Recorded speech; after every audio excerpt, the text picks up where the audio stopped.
Women just don't think strategically, Director Hamilton said, his voice echoing through the conference room as he shook hands with Tyler Mason. That's why we need leaders like you driving our merchandising initiatives. I sat there, stunned, watching my male coworker bask in the glory of presenting my merchandising strategy as his own. The same strategy that had increased our regional sales by 20% over the past quarter. The same strategy I had spent months developing, analyzing consumer behavior patterns, and testing in 3 different markets. My face burned with a mixture of rage and disbelief, but I forced myself to maintain a professional smile. My name is Simone Briggs, and I'm 31 years old. For the past 4 years, I've worked as a merchandising analyst for Gravora Group, one of the largest retail chains in the Southeast. I graduated with honors from Auburn University with a degree in business analytics, and I've always prided myself on my ability to spot market trends before they explode. My cubicle walls were covered with charts, graphs, and consumer data that most people found mind-numbingly boring, but to me, they told stories of opportunity and growth.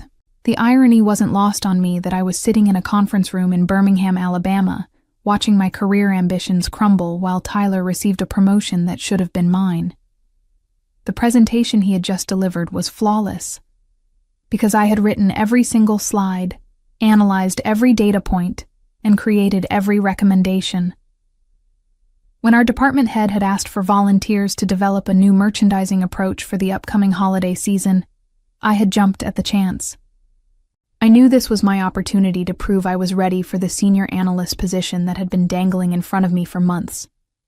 Tyler had approached me 3 weeks ago, asking if he could collaborate on the project. I thought he was genuinely interested in learning from my research methods, so I shared everything with him.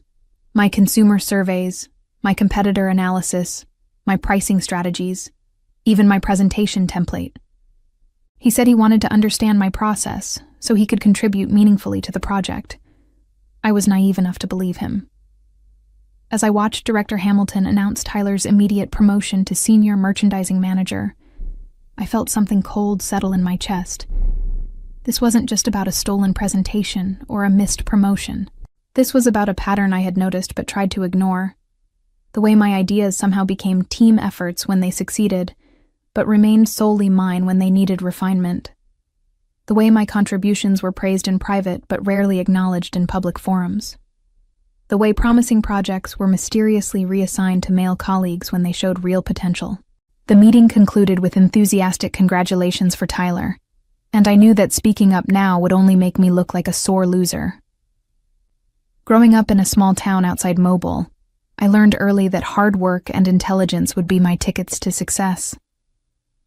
My father worked 2 jobs to put me through college, and my mother constantly reminded me that I would need to work twice as hard as men to get half the recognition. I thought she was being overly pessimistic, but sitting in that conference room, I realized she had been preparing me for this exact moment. My relationship with Tyler had always been complicated. When he joined our team 18 months ago, I was assigned to help him get acclimated to our systems and processes.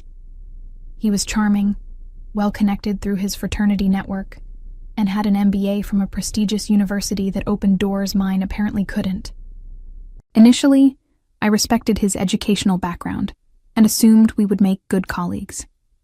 He often asked thoughtful questions about my work, and I appreciated having someone who seemed genuinely interested in the analytical side of retail merchandising. Looking back, I realized those weren't questions born of curiosity. They were intelligence-gathering missions. Tyler had been systematically learning my methods, understanding my sources, and positioning himself to capitalize on my expertise. The collaboration he proposed for the holiday merchandising strategy wasn't collaboration at all. It was theft with extra steps.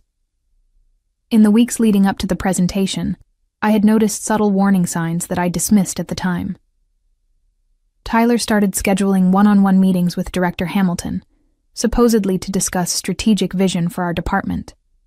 He began attending industry conferences that I had recommended, but somehow never received approval to attend myself. He started using phrases and terminology that I had coined in my reports, weaving them into casual conversations as if they were his own insights. The most telling sign was how he handled our planning sessions. Instead of contributing original ideas, he would ask me to elaborate on mine, pushing me to explain every detail of my reasoning. He recorded our meetings, claiming he wanted to review the strategies later to make sure he understood the nuances. I thought he was being thorough. I now realized he was building a script. 3 days before the presentation, Tyler had asked if he could take the lead in delivering our findings to the executive team. He said his presentation skills were stronger and that we would make a better impression with him as the spokesperson. Wanting to be a team player, I agreed, but insisted that he acknowledge my role in developing the core strategy. He assured me that my contributions would be clearly highlighted. Instead, I watched him present my work as his own breakthrough thinking. When Director Hamilton asked about the analytical methodology, Tyler smoothly explained concepts I had spent years mastering. When questioned about market research, he referenced surveys I had designed and conducted. The only time my name came up was when Tyler mentioned that I had provided valuable data support for his strategic vision. As the meeting ended and people filed out, congratulating Tyler on his brilliant work, I felt a shift inside me that I had never experienced before.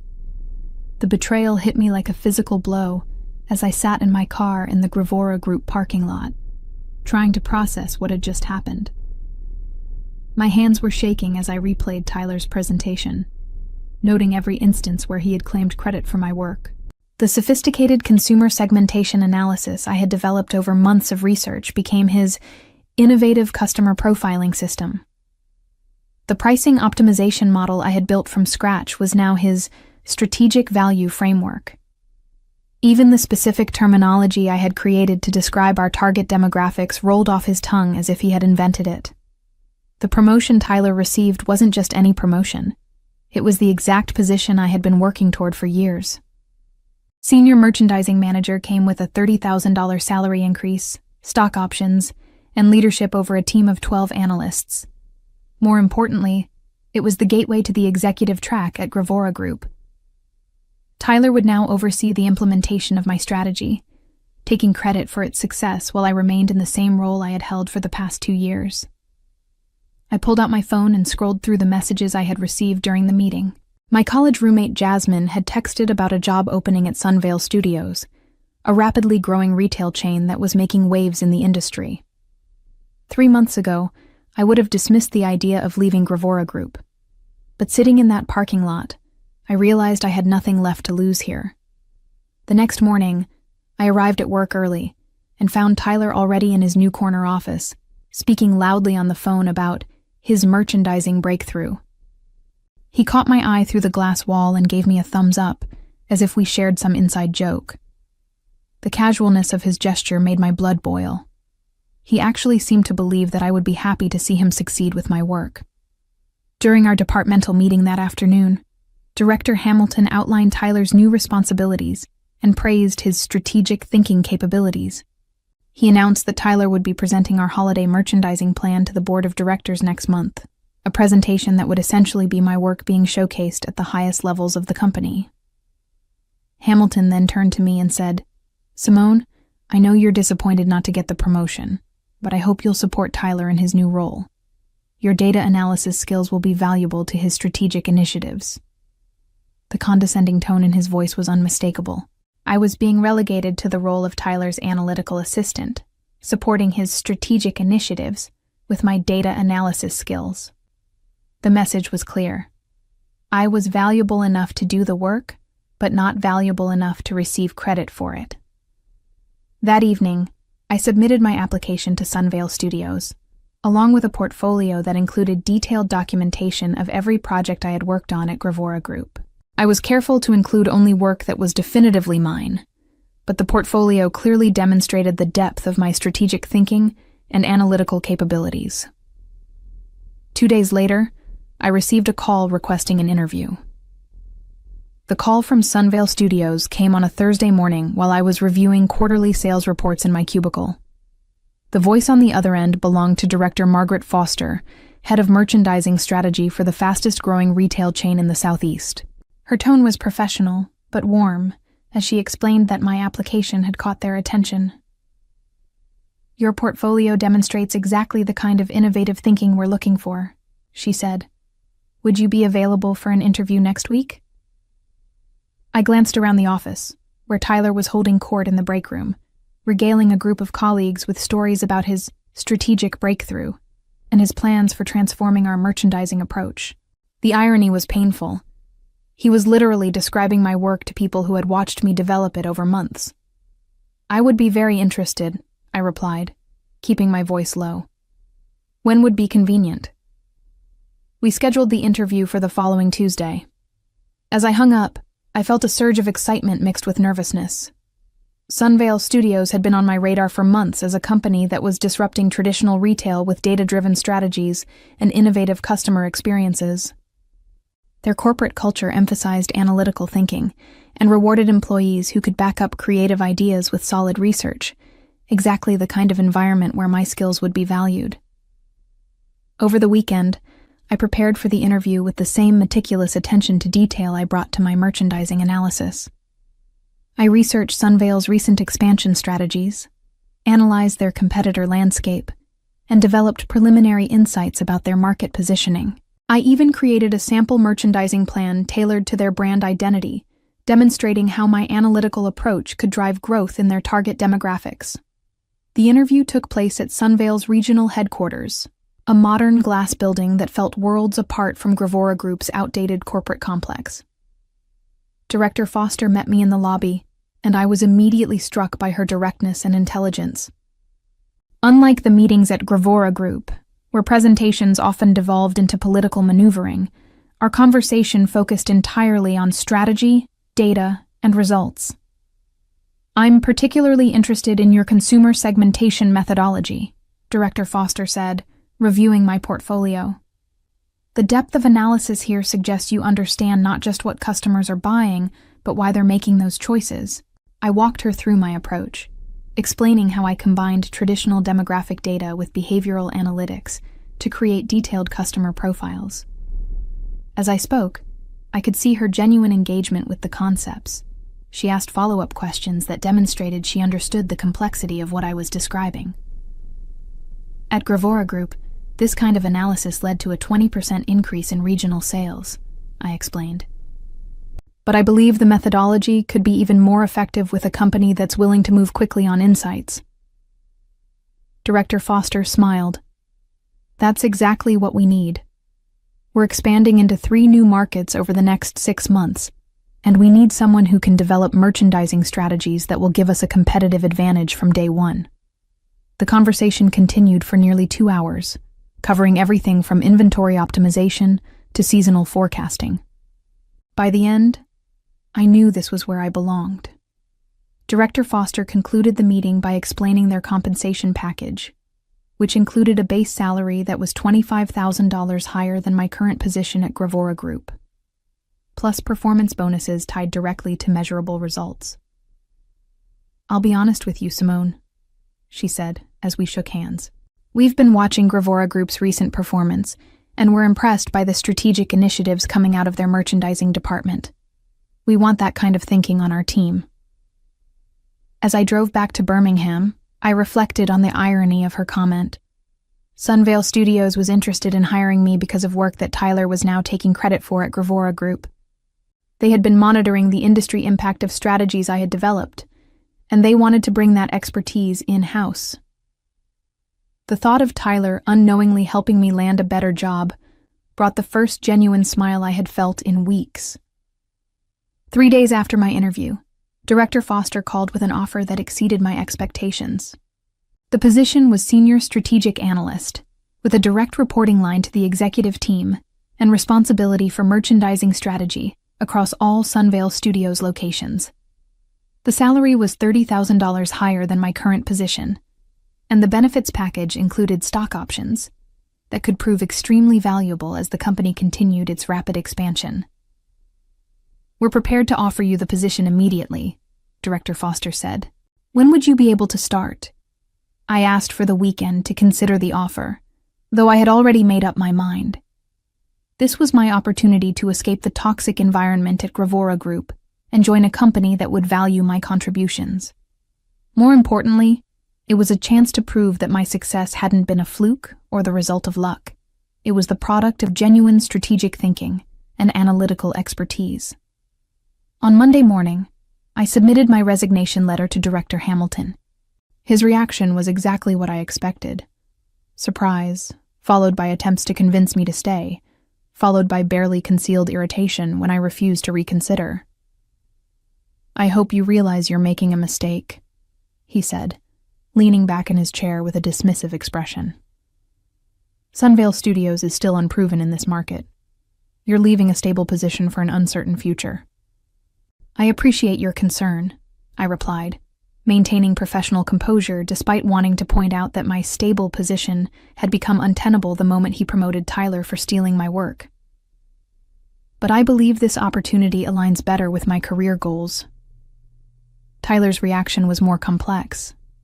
When he heard about my departure, he actually seemed nervous, perhaps realizing that he would now be expected to generate original strategic insights without my research to rely on.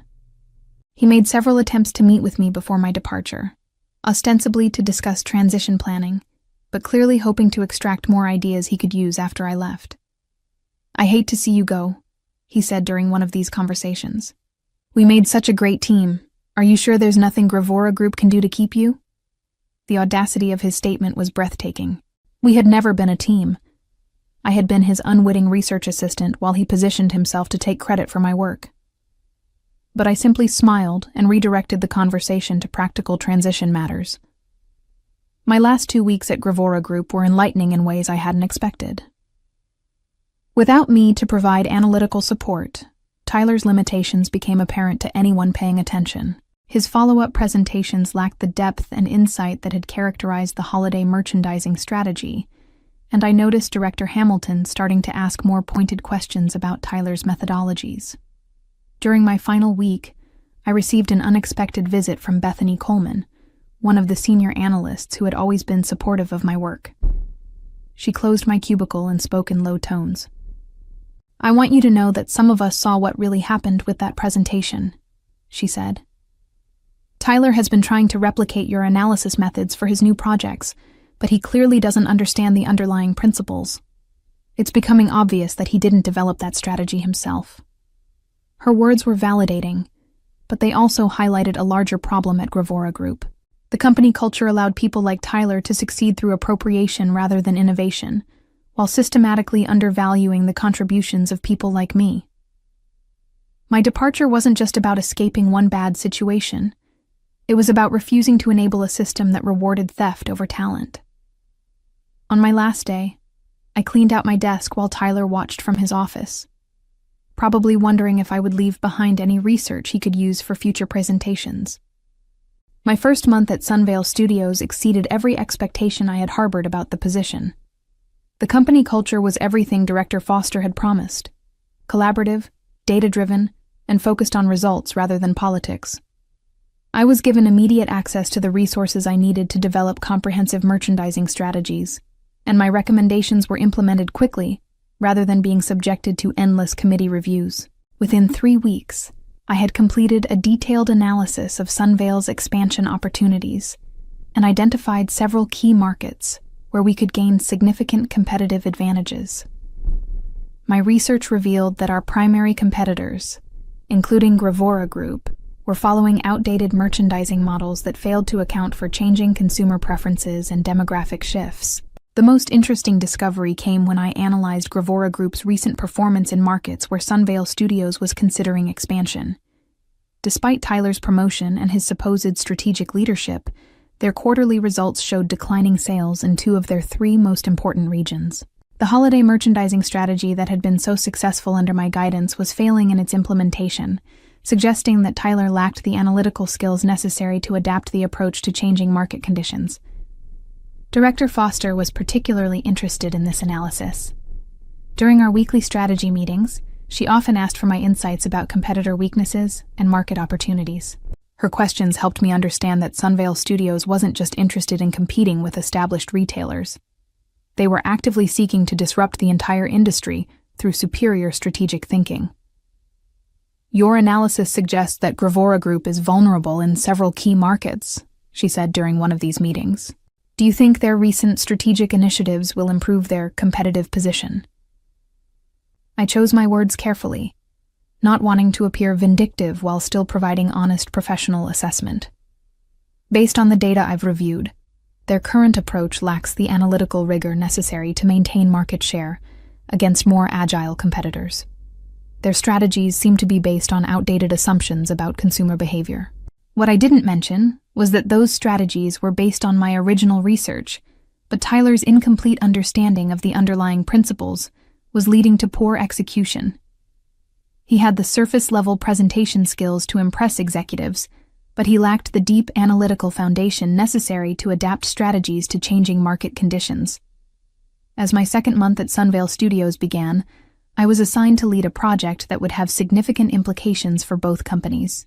Director Foster asked me to develop a comprehensive supplier partnership strategy that would give us competitive advantages in key product categories. The project required extensive research into supplier relationships, contract negotiations, and market positioning, exactly the kind of complex analytical work I excelled at. During my research, I discovered that several of Gravora Group's most important suppliers were becoming frustrated with the company's inconsistent strategic direction and declining sales performance.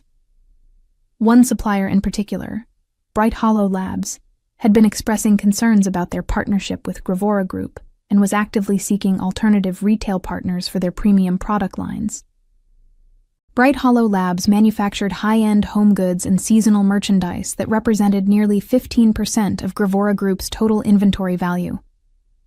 Losing this supplier would create significant gaps in their product offerings and force them to find alternative sources at potentially higher costs. More importantly, if a competitor gained exclusive access to Bright Hollow's products, it would represent a substantial competitive advantage. I spent several days developing a comprehensive proposal for partnering with Bright Hollow Labs, outlining how Sunvale Studios' analytical approach to merchandising could maximize the value of their product lines. The proposal included detailed market analysis, consumer preference data, and projected sales figures that demonstrated our ability to effectively promote and sell their merchandise. The proposal was compelling enough that Director Foster authorized me to reach out to Bright Hollow Labs directly to explore a potential partnership. The call to Bright Hollow Labs came on a Tuesday morning in March, exactly 2 quarters after I had left Gravora Group. I had spent weeks preparing for this conversation, developing a partnership proposal that highlighted Sunvale Studios' analytical capabilities and growth trajectory. When I reached Director of Business Development Patricia Weatherby, her response was immediately enthusiastic. "We've been watching Sunvale Studios' expansion with great interest," she said. "Your growth metrics are impressive, and we're always looking for retail partners who understand the strategic value of premium merchandise." I walked her through our consumer analysis, explaining how our demographic research had identified significant opportunities in the home goods market that traditional retailers were missing. The conversation flowed naturally from market analysis to partnership possibilities, and within 30 minutes, we had scheduled an in-person meeting for the following week. What made the conversation particularly satisfying was Patricia's unprompted commentary about their current retail partnerships. Without any prompting from me, she began expressing frustration with Gravora Group's recent performance and strategic direction. "Our partnership with Gravora Group has become increasingly challenging," she explained. "Their merchandising decisions seem disconnected from market realities, and their sales performance has been disappointing across multiple product categories. We're concerned that their strategic leadership doesn't understand our customer base." I listened carefully, asking thoughtful questions about their specific concerns, while avoiding any direct criticism of my former employer.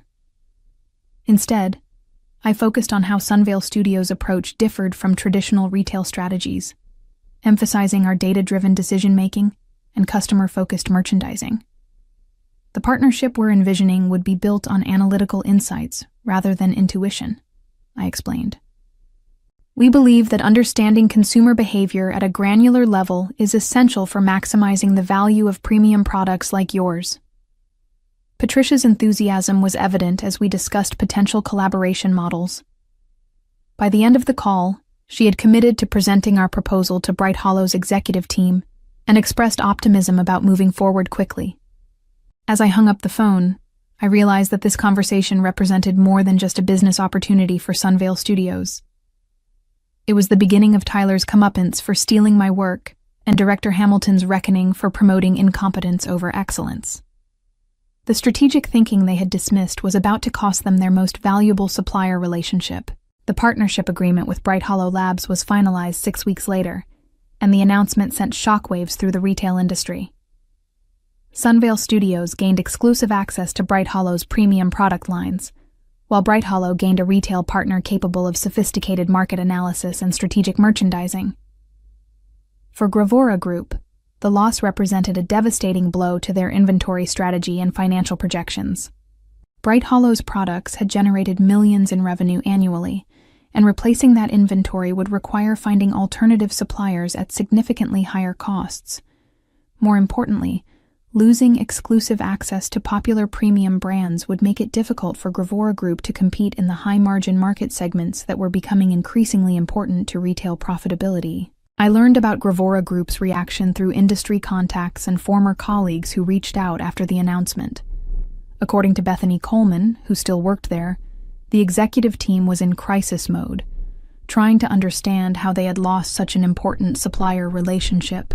Director Hamilton had apparently demanded a full investigation into the circumstances surrounding Bright Hollow's departure, and Tyler was tasked with developing a strategy to win back the partnership.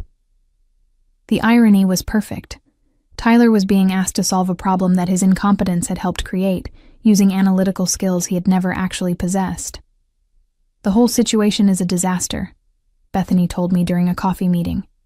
"Tyler keeps presenting these elaborate plans to win back suppliers, but they're all surface-level presentations without any real analytical foundation.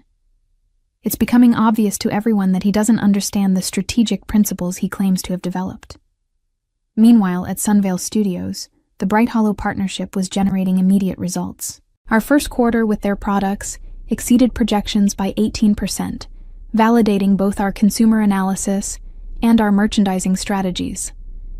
Director Foster was so pleased with the results that she authorized expansion of my team and increased my budget for supplier development initiatives. The success was professionally satisfying, but the personal vindication was even sweeter. Every percentage point of growth represented proof that my analytical methods were sound and my strategic thinking was valuable. Tyler might have received credit for my work at Gravora Group, but the results spoke for themselves about who truly understood retail merchandising strategy. As I reflected on the transformation of my career over the past 8 months, I realized that Tyler's betrayal had ultimately been a gift. His theft had forced me to leave a toxic environment and find a company that valued my contributions. His incompetence was now proving, in the most public way possible, that he had never been capable of the strategic thinking he claimed to possess. Looking ahead, I knew this was just the beginning of both my success at Sunvale Studios and the challenges facing Tyler and Director Hamilton at Gravora Group. They had chosen politics over performance, and the market was about to teach them the true cost of that decision. In the end, talent had won over theft, and strategic thinking had triumphed over superficial charm, exactly as it should be in any industry that rewards actual competence.